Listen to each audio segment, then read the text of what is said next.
Good morning, everybody. My name's, excuse me.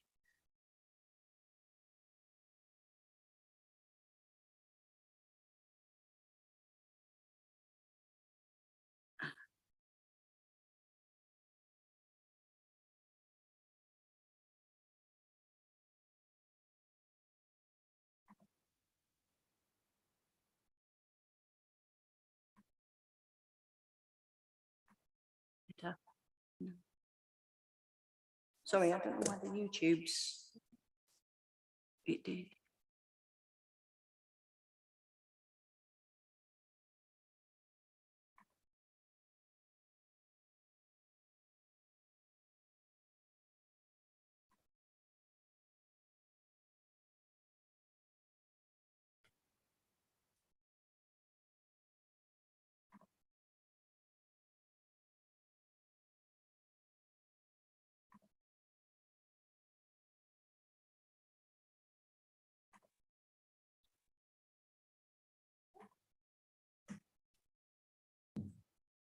Is that?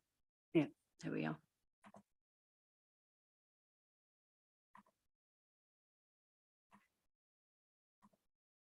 That's better. Do apologise to everybody. Good morning. My name is Kimberly Sohn. I'm the clerk of the licensing subcommittee B. The first item on the agenda is to elect a chairman. I believe Councillor Goodridge has been nominated as chair. Is everyone happy with that? Agreed. Thank you very much. Well, thank you very much. Good morning. First thing we're going to do is introduce ourselves so we all know who we all are. I'm Councillor Michael Goodridge. I'm the Borough Councillor for Bramley and Warnosh. And on my right, I'm Councillor Jackie Keane and I am a councillor for Shottermill and Critchmere. and on my left. Hi, I'm George Murray. I'm a councillor for Farnham Bourne. Jane LeGroux, I'm the Deputy Borough Solicitor. Kimberly's already introduced herself, and in front of me is Paul Hughes, Licensing Manager. right. Well, thank you very much. We are here to deal with a Licensing Act 2003 application for a new premises license at Vicky's Brasserie, 10 to 12 Petworth Road, Hazelmere, Surrey. And we have Mr. Ferris Cowper, who is the applicant, or on behalf of the applicant, to be totally precise. And at the present time, we have no objectors, and we have had some objectors, I think of 5 in favour and 5 against and 8 in favour, I think. But none of the responsible authorities have raised any representations. And clearly the purpose of today is to decide whether or not the license should be granted in accordance with the law. So I'm going to ask, with no further ado, for Paul to introduce, please, the application. Thank you, Chairman. You have in front of you an application for a new premises licence for Vicky's Brasserie, Petworth Road, Hazelmere, Surrey, where 13 valid representations have been received from other persons, 5 in objection and 8 in support. Just Yeah, do. Sorry.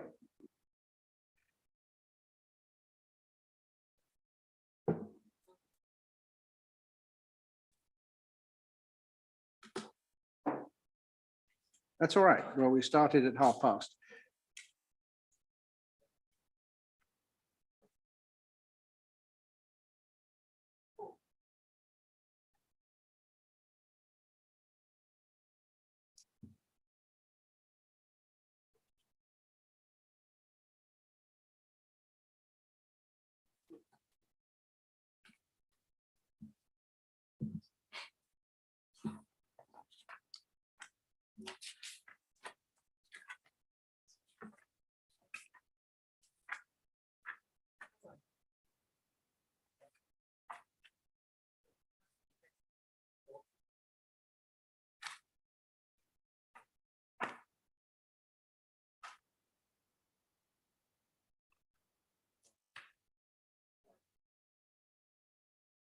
The red light comes on and the camera speaks.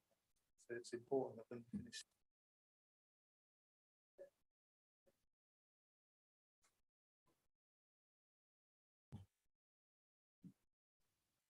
Okay, so we'd reached the stage where we had introduced each other, so we won't repeat that. But we are now going to ask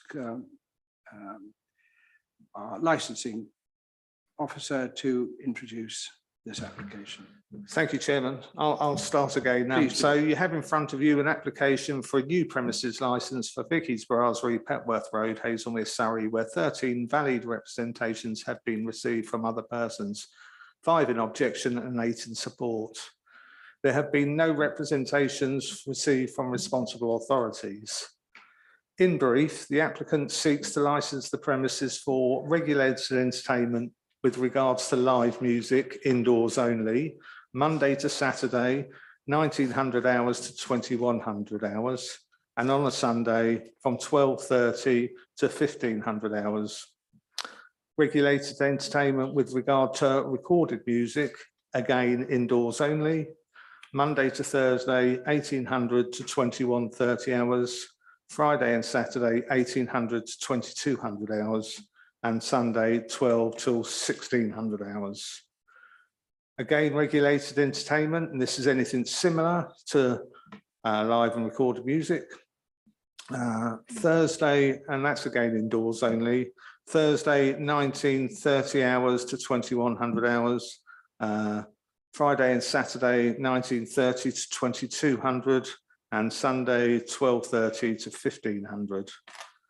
Sale of alcohol for consumption on the premises, Monday to Thursday, 12 till 22:30, Friday and Saturday, 12 till 2300, Sunday, 12 till 1600. Opening hours to be Monday to Thursday, 0800 to 22:45, Friday and Saturday, 0800 to 23:15, and Sunday, 12 till 16:15 hours. I'd just like for you to note that live and recorded music do not require authorisation when playing on licensed premises that are authorised and open for the sale of alcohol for audiences of less than 500 people between the hours of 8 AM and 11 PM. Officers request that you consider the application. Thank you very much indeed. And I think it would now be a good idea to introduce Mr. Perez Cowper, who is on behalf of the applicant, who is on my left. And we have 2 objectors. Could we know who you are, please? Certainly. So my name's James Norris. Yep, And my name is Yvonne Jones. Yvonne Jones. Yeah, we will. Together. Right, good. Well, the format for this morning, we try and keep it formal but informal, if you see what I mean. But what's going to happen is I'm going to ask Mr. Cowper in a moment to present his case and so on. And then the panel may well ask him some questions. And then after that, we will ask you to say what you want to say. And again, we will ask questions of you. Then there will be opportunity for Mr. Cowper to sum up and any points he wants to clarify, particularly based upon the objections that he's received. And then the panel will retire to decide what we're going to do. And we will be taking with us for legal advice, the legal officer, and also the clerk, who can take notes of our decision. Our licensing officer won't be with us. So that's the general format. Is everyone happy and understands that? Good. And just to check, Mr. Cowper, you've received all the formal papers on this, and I don't know whether the objectors have received the report as well. Have you received? Good. Okay, good. Right. So perhaps you'd like to outline your application. Thank you. Thank you, Chairman, members. I think it's quite important not to take up time repeating everything that's in all the documentation that you've already got. So what I'm going to do is just a very quick summary, and then I'm going to just turn the pages, give you the page numbers where there might be any supplementary comment I might like to make all the way through, and then finish. So I'll try to keep it brief. Vicky's Brasserie, new restaurant in Hazelmere. It's my investment. I don't know how to cook. It's my investment. And basically what we're going to do here is create something that when I came to Hazelmere in 71, hasn't existed for quite a while, which is English style cuisine in a discreet and calming environment for people who probably a bit like me in a way, wrong end of 45, retired probably, and able to afford a good price for a good dinner. And that's the marketing proposition. It's unashamedly aimed at affordable luxury and to get the profit margin, because as you probably know, the hospitality sector is very difficult right now. So budget prices don't really work anymore. So that's the basic proposition of the restaurant: upmarket, high added value. And that will come through in some of the comments I'll be making about the style of operation, which I think is critical to the whole discussion today. Just turning the pages then, going to the live music and recorded music, and that, as you know, has drawn a number of comments. I think live music conveys a lot of things to a lot of people. For me, my previous career is on the internet. It's not a secret. I've played live music at around about 130 to 140 decibels in most pubs in Hampshire and Surrey. And people think live music is like that. Live music is also unaccompanied, unamplified, quiet. That's also live music. And the strategy for what we're going to be doing here is tableside entertainment. So if I'm sitting here having my dinner with somebody, we have tableside entertainment. And I know two singers who sing a cappella, unaccompanied, beautifully done. They'll be sitting at the table, singing to you personally, not for other people in the restaurant, quiet conversation level. And that will be the live music, quiet conversation level, unamplified, and in the majority of cases, unaccompanied.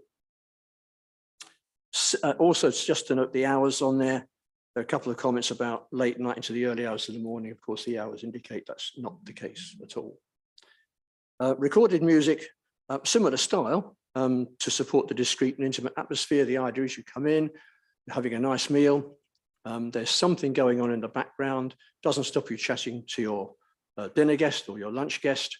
If you stop talking, you'll probably hear it. So again, it's low level, discreet, intimate, something that's not meant to be heard as an entertainment, but just there as white music is often the phrase to fill in the backgrounds when maybe the conversation starts to slow down. It's also worth mentioning in that context, we've limited, I see there's no table plan here. I think I did send one, but maybe it's not required, but it's quite important actually, the table plan, because we have only one table with more than 4 seats at it. And that's important because the minute you get more than that, you start to get noise building up.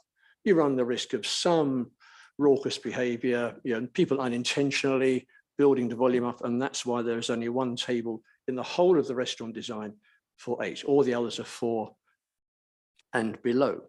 There are also no seats at the bar.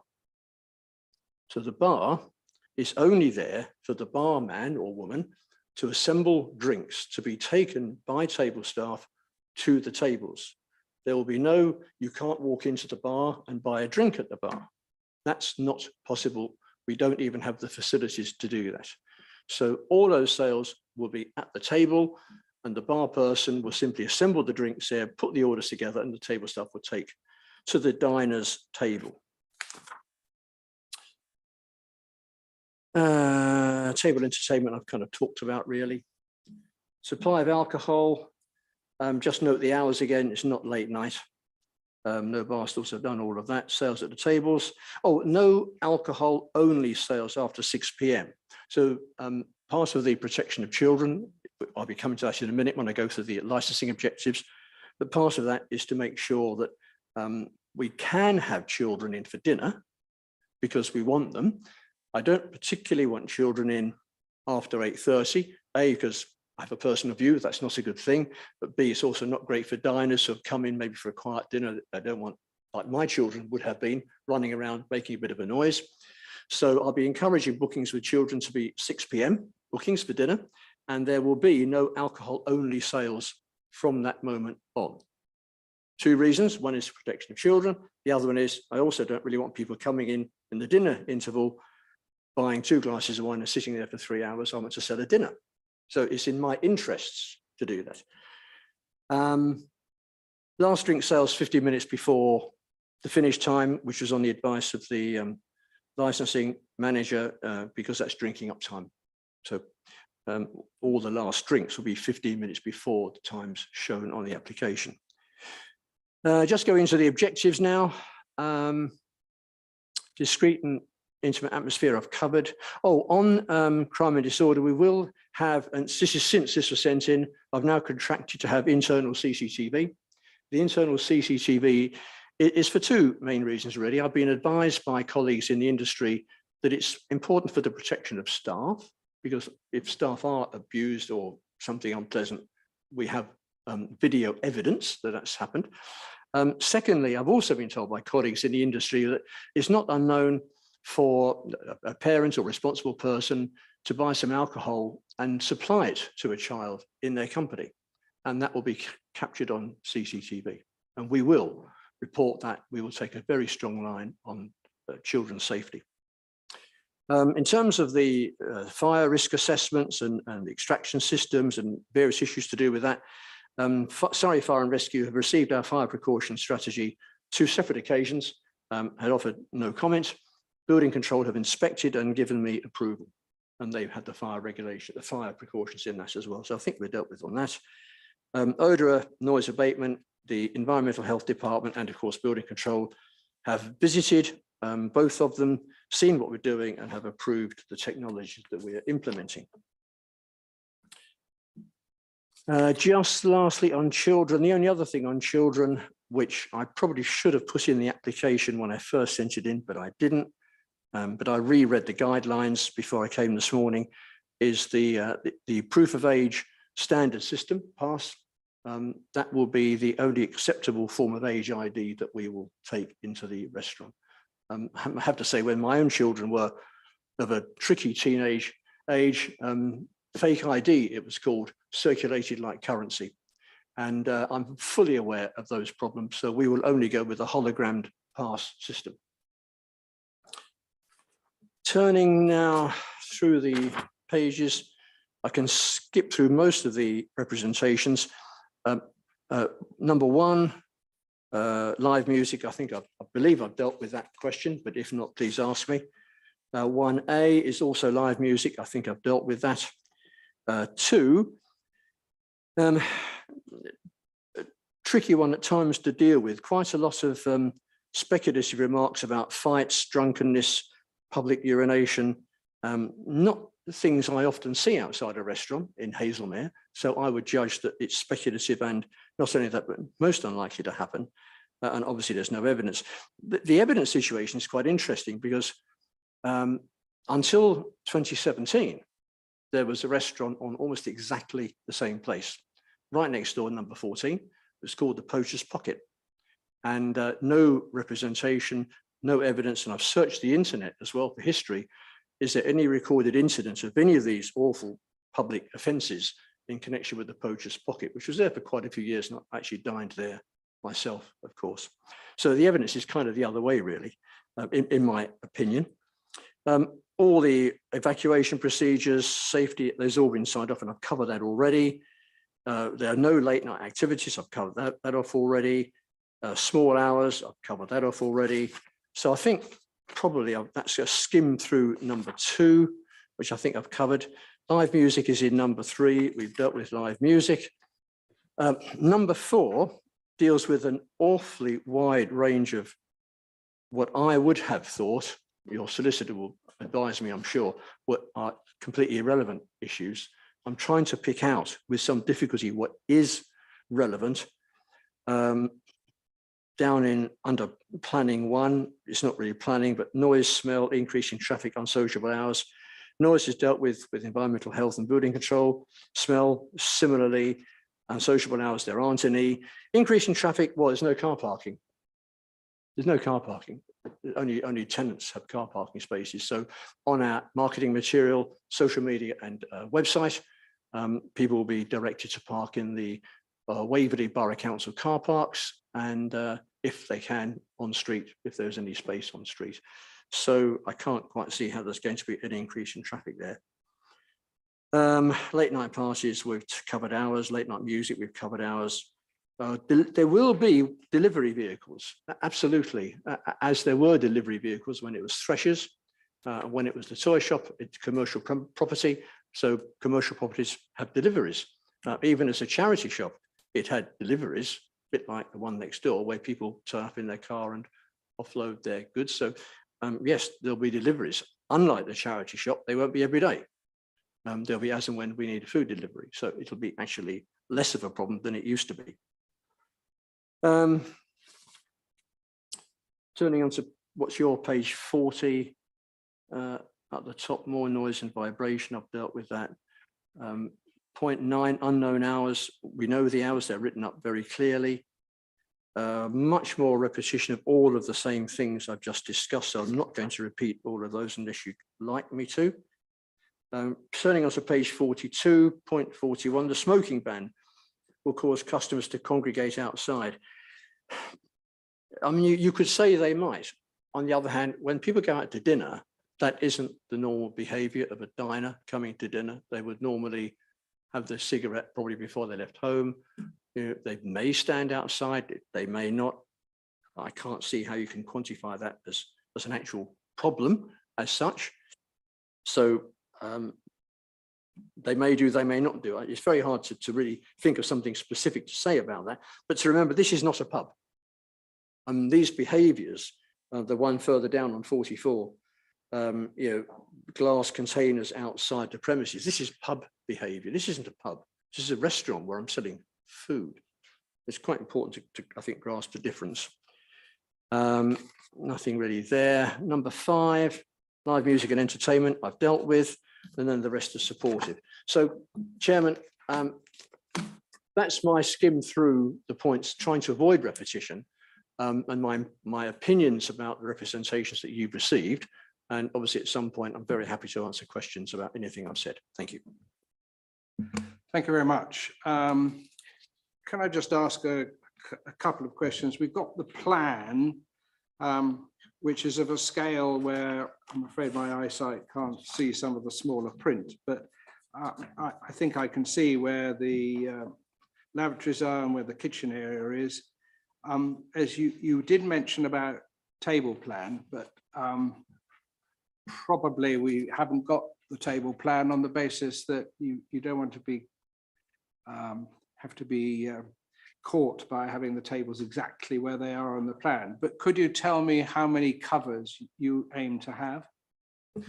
Yes, and Chairman, I'm happy to amplify this diagram as well, because to be honest with you, the project is now so far advanced, I'm not really able to change it very much anyway.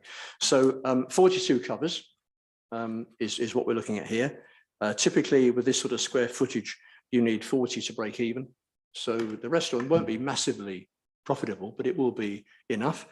You can see if I go from, you saw the kitchen and the toilet area, absolutely. If you go from left to right, there's this sort of U-shaped, invert or N-shaped bar area there. In front of that, going to the right, there will be dining tables all the way along that, if you like, long drag, all the way through to the window on the extreme right. So it'll be all dining tables along there.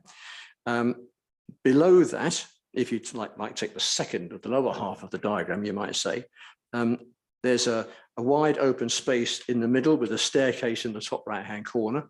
That's the snug, and that would also be a dining area. And it'll be somewhere where we're putting, people might want to be slightly set back from the rest. I don't know, maybe a business discussion or something like that. So that's our snug area, but still dining. And in the bottom right-hand corner, that is predominantly the reception area, where we'll have a bit of a photo montage of the history of the premises and how far it goes back. And there will be 2 tables in there as well. I need to put 2 there to make it break even better than that. So that's basically the number of covers and the layout of where the chairs and tables will be for dining. Fine, thank you very much. Any questions?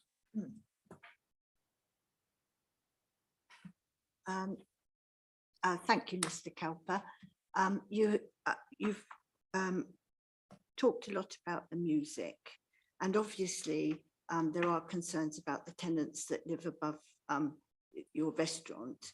I feel happy that you're saying that it's going to be very low noise music. I saw in one of the pieces that you were talking about guitar music and things like that. So I guess it's really sort of fairly quiet stuff. And I just want to make sure that the people that are here that live over the premises can be assured, and I can be assured, that they won't be disturbed, because I do understand that there are children that live above some of these flats, and I just want that reassurance that it's not going to affect their quality of life. Yeah, thanks for the question. Gosh, where to start? This is a really challenging building, 10 to 12 Petworth Road. It's been empty for a huge amount of time because of that. Actually, nobody wants it. The only benefit to me has been a lower rent, but the disbenefits are to deal with issues such as those you've raised, Councillor. The ceiling insulation is the best that money can buy.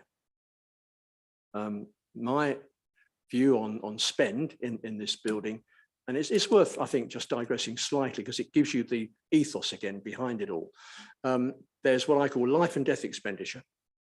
There's, does it sell an extra plate of food? And was it nice to have?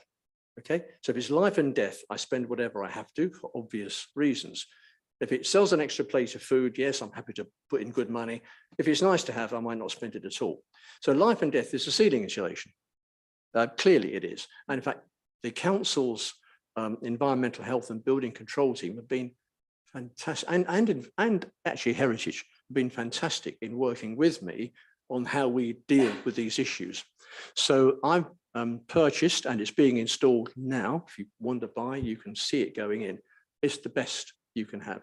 And I just like to emphasize it a bit. Please, Chairman, if I'm digressing, do shut me up. I'm very happy for that. But as a former musician myself, I have a studio, quite a successful musician. I have a studio in my own house, and our bedroom is above it. And I have a lovely wife who doesn't play any musical instruments at all. And so that was insulated such that she should go to bed when we were having our rehearsals and not be bothered. That's old technology now. And it works. It's old technology. And what we've got now is the latest, the absolute latest. And if you would like to pop by, there are builders there in most days and see exactly how it works. It's impressive stuff.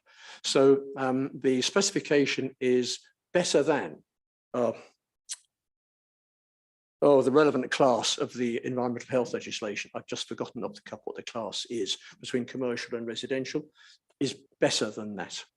So that's the approach we've taken to sound insulation between the ground floor and the first floor. And incidentally, on the party wall, which is with number 14, which was the Poacher's Pocket restaurant, is now a private residence. We are putting, it's a very thick wall. So I was actually advised I didn't need anything. In actual fact, we are putting up right now acoustic plasterboard mounted on stud work which will give even better acoustic insulation or certainly suppress the noise, probably to inaudible levels. Thank you for that. That's good to know. Thank you.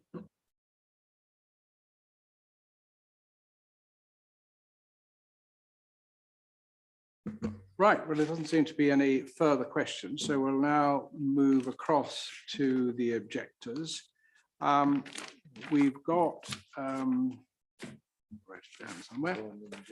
That's it. Oh, right, now then, who wants to bat first?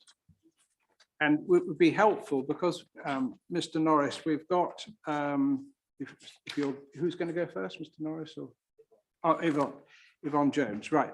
It would be helpful to know, you've obviously lodged a letter of objection as to which is your letter. Yep. Page 38. All right. Yours is the long one with the Secretary Yeah, of sorry State. about that. Communities and It's a local bit government. long, yes. Yes, okay, fine. Okay. Right. So- You can take it, we've read this. Yes, hope so. So what do you want to add? Well, it's interesting that Mr. Cowper brings up a number of points about, first of all, soundproofing.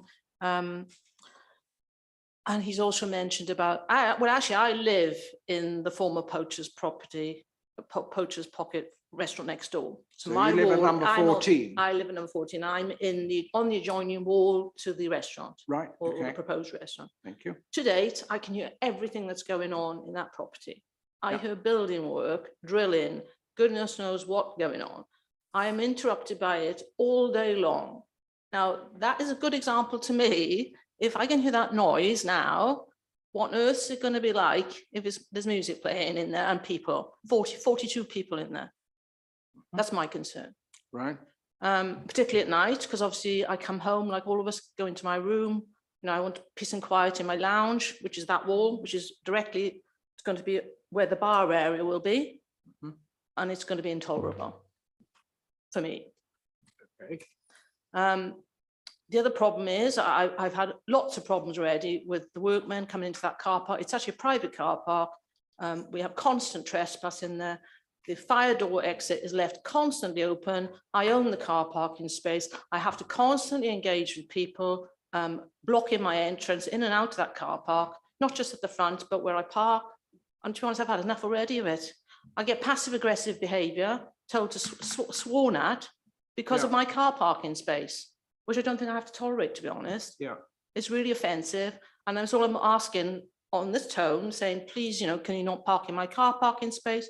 Oh, what's your problem? It's always I've got the problem. So I've actually had enough already about the car parking problems. I can't get in and out. The Bifford trucks turned up the other day. I couldn't exit the car park.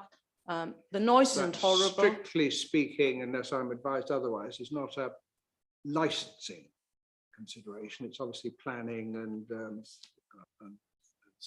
civil matters, but you know, we are talking about granting or not granting a license. Okay, all right. Well, I'm just sort of setting the scene, I Yes, suppose, in a okay, way. fine. And I am concerned that when car parking, people will come, customers will come, they'll be dropping off, there'll be taxis, there'll be vans, it'll just exacerbate the whole situation in terms of the car parking. On the noise, there's single pane windows on that front of that property. I believe the music will extend onto the road and it will extend onto my property in Okay. terms of the music and the noise. There's single pane windows, they're not going to contain that noise. Mr. Cowper's mentioned soundproofing. I haven't seen the soundproofing report. I don't know if you have, and whether there's been tested to certain decibel levels.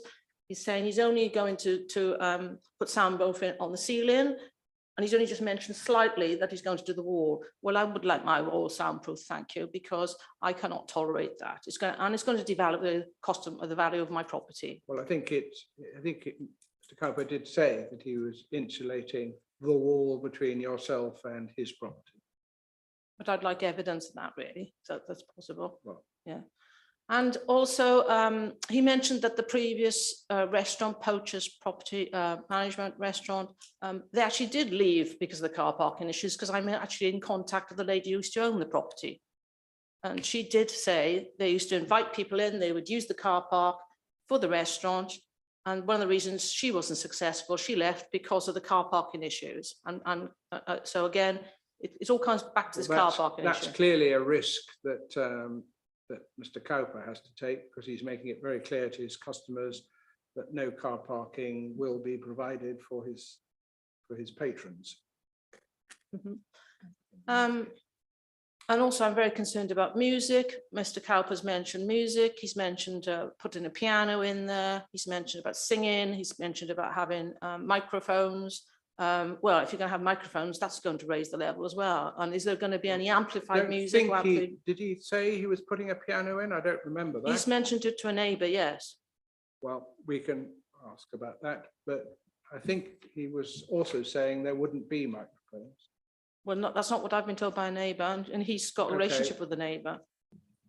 Right, okay. So I am concerned about noise, and once the licence is granted, there's nothing to stop him doing any sort of music activity there, really.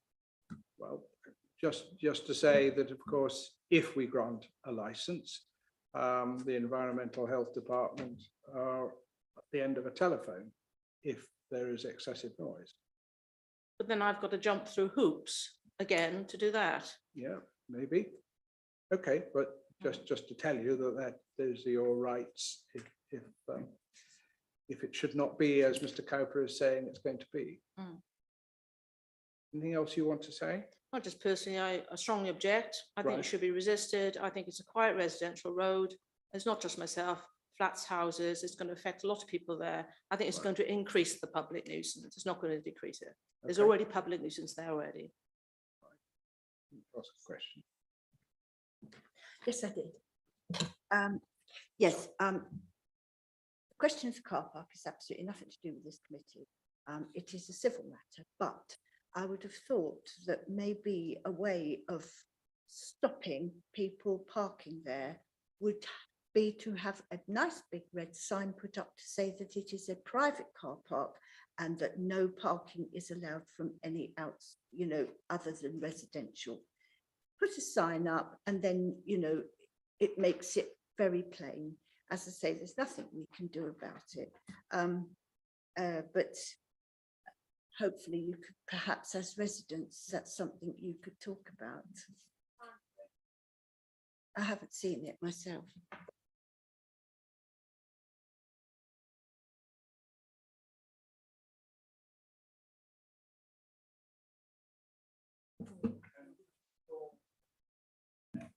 Thank you. So my letter was number 2, I believe. So page 35 of your document. Correct. Yeah. In much the same spirit as Mr. Cowper, but you, I'm sure, have read, so I won't kind of rehash. The councillor hit my key objection on the head earlier. This has significant potential to disrupt what is predominantly a tranquil residential neighbourhood. The front door of the venue lies some 6 feet from the pillow where my wife's head rests at night. There will be drunken, inebriated guests leaving certainly at least 6 nights a week after her bedtime. My wife is a doctor within the NHS. This is going to impact her quality of life, her ability to do her job if her sleep patterns and sleep patterns of other neighbours are disrupted. So that's my key challenge, my key concern is the potential for noise disruption, despite Mr. Cowper's best efforts to install, and we're grateful for that, to install noise protection on the ceiling. With the best will in the world, it will lead to increased noise pollution, disrupting the lives, the sleeping patterns, the routines of the neighbours. And that probably about sums up my key concern.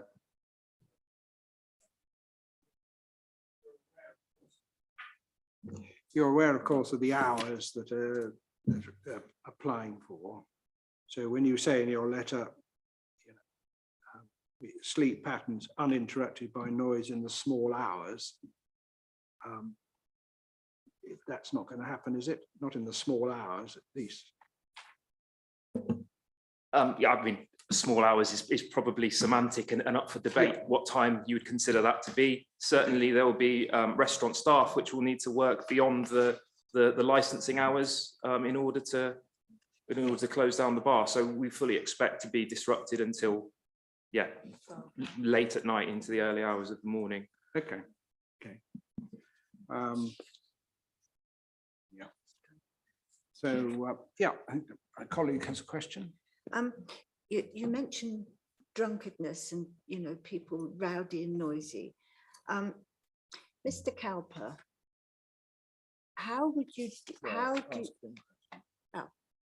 you're talking about drunkenness and what have you, and that's a sort of a pub issue really. But how, Mr. Cowper, do you plan to deal with anybody that has had too much alcohol or is being rowdy? Could have done it in your summing up, but we'll deal with it now. Yes, I just sort of got something thrown by procedure there. Sorry about that, but I'm very happy to answer the question. Absolutely delighted to. I think the, you know, with problems of this nature, the best thing to do is to stop it happening in the first place. So we won't serve alcohol in those quantities. That's the first thing. And the DPS, the designated premises supervisor, it's on the training course now. I've been looking at some of the training material. It's absolutely excellent. And of course, it features that very point that the first thing to do is to prevent the sale of people who are increasingly looking as though they're not able to control their actions rationally. So that's the first thing to do. Second thing is zero tolerance. Why would I invest huge sums of money in a restaurant marketed on a discreet and intimate atmosphere and then allow people to get drunk? It's commercially daft. It's not our intention. And the DPS is briefed, not just by me, but by the requirements of her license to ensure it doesn't happen. Okay. Fine. Thank you for that.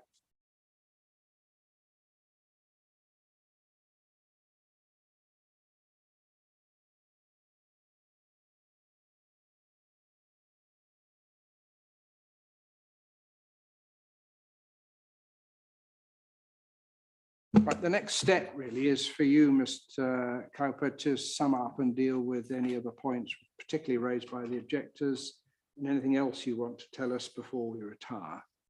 Is there a particular thing you want to cover? Yes, there is. Now, I know again, this is from the fire service and what have you, but there has been comment about the fire door being left open and the noise and people outside. Could you Cover that, please?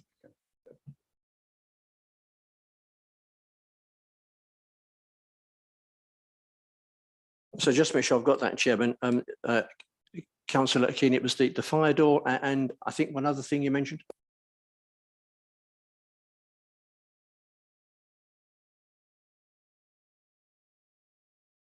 The fire door and the fire exit. Okay.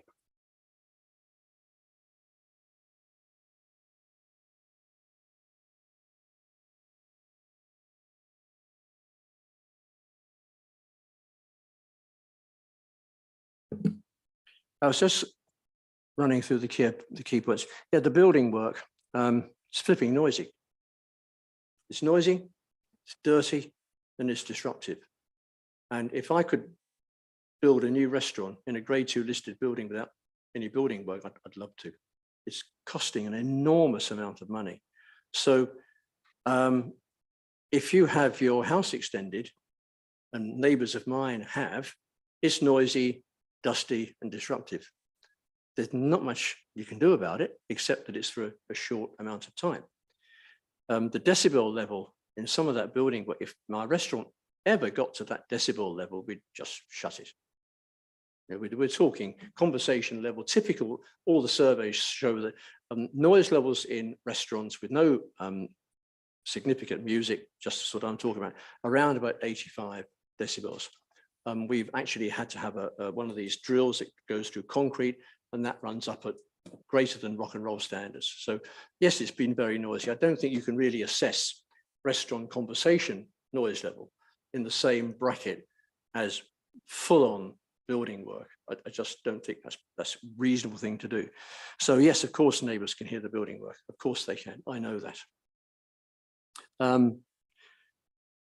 My comments on music were disputed. I don't know what to say about that. I've said what I've said, and if I deviate from what I've said, your environmental health department will remind me quite politely in the first instance that I've deviated from what I've said. So I think that's controlled.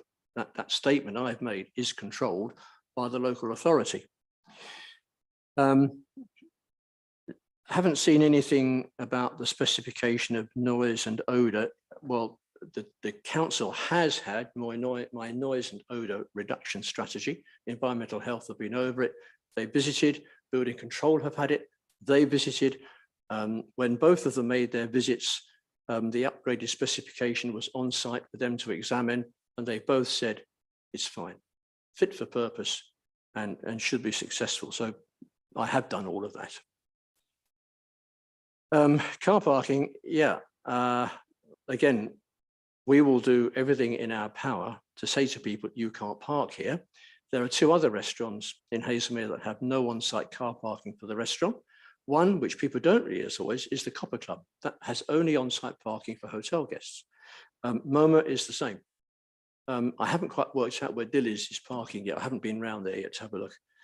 So it's not uncommon in town centre locations. If you go to Petworth or Arundel, for example, not uncommon at all for restaurants to have no on-site car parking if they're town centre located, which I'm afraid this is town centre located.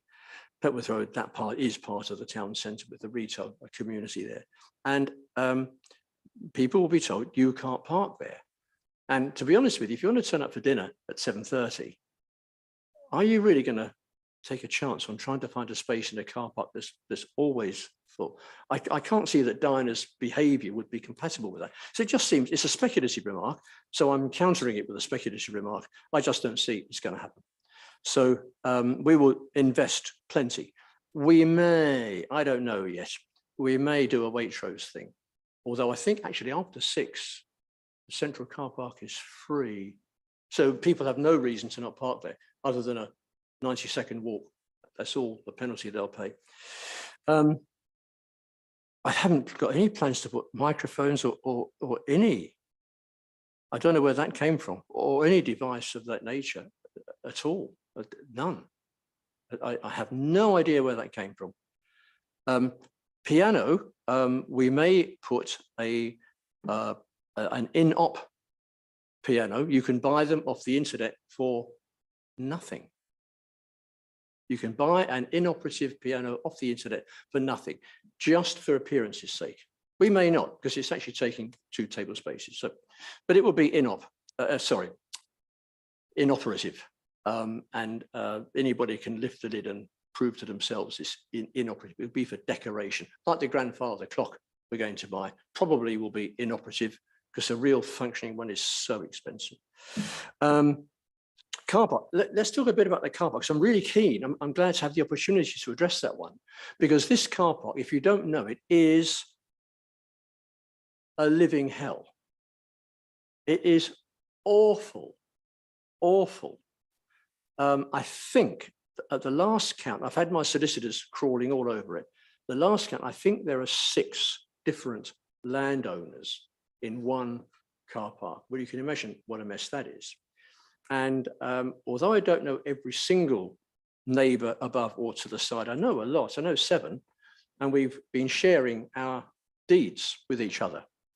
And each person has a different version of where their tenancy car park space is.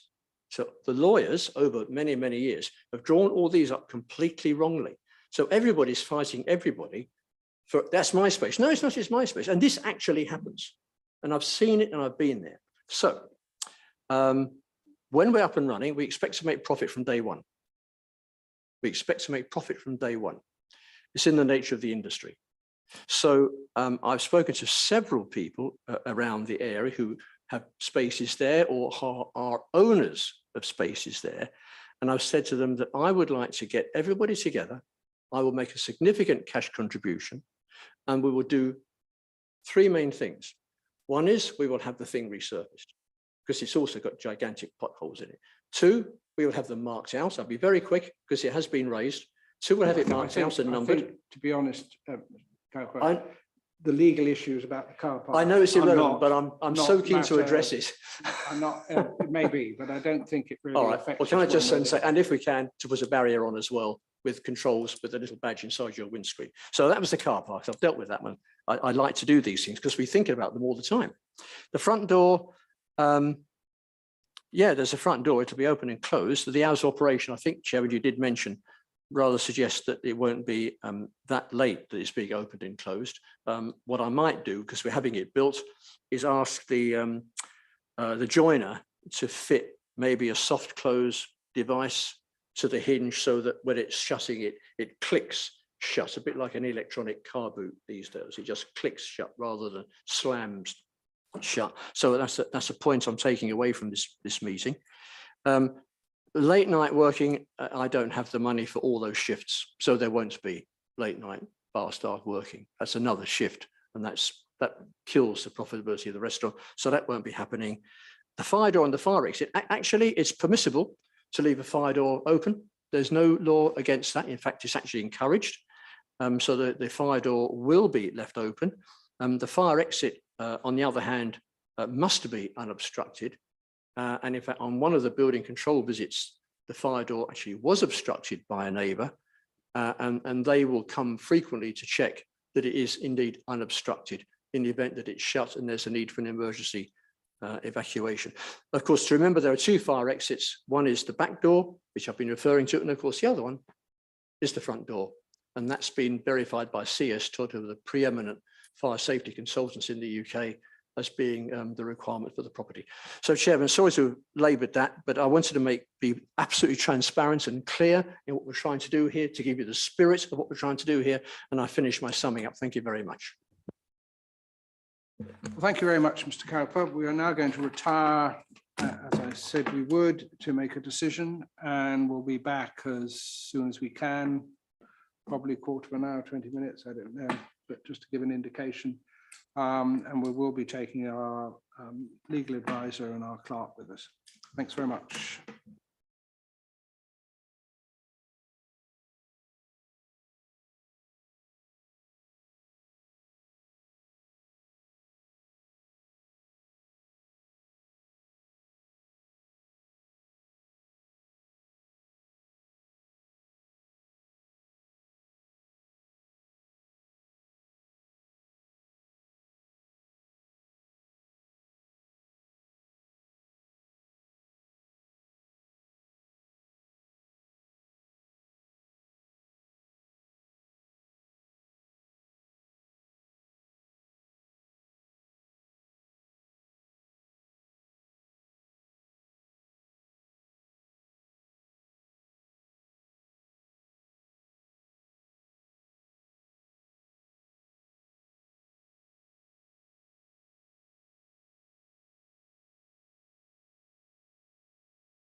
Right, thank you very much for waiting.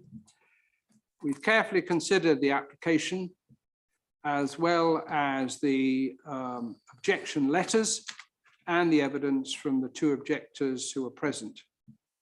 We've considered all the licensing objectives and are satisfied that we will grant the license subject to the mandatory conditions and conditions consistent with the operating schedule.